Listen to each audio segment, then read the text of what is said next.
What's up guys? In this tutorial, I'll explain the Windows 11 has reached the end of service error message some users are facing after a recent Windows 11 update.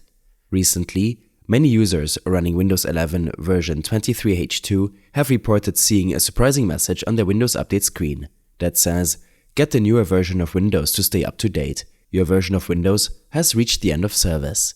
This message is causing confusion, especially since the official documentation from Microsoft clearly states that support for Windows 11 version 23H2 will not end until November 11, 2025. As it turns out, this message is the result of a bug introduced with the KB50.46.63.3 update. When you click on the Learn More link next to the message, it redirects you to an article about Windows 10 support, which isn't even relevant to Windows 11. This further confirms that the message is being triggered by a mistake in the update core, likely meant for users still running Windows 11 version 22H2, whose service support ended on October 8, 2024. The good news is that if you're running Windows 11 version 23H2 and seeing this message, it's nothing to worry about. It's purely a display error caused by the bug, and your system is still fully supported.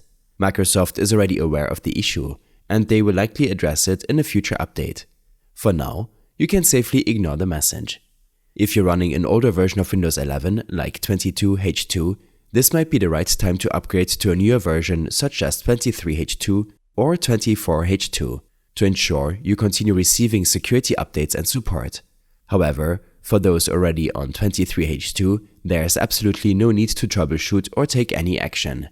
This issue will resolve itself once Microsoft releases a fix.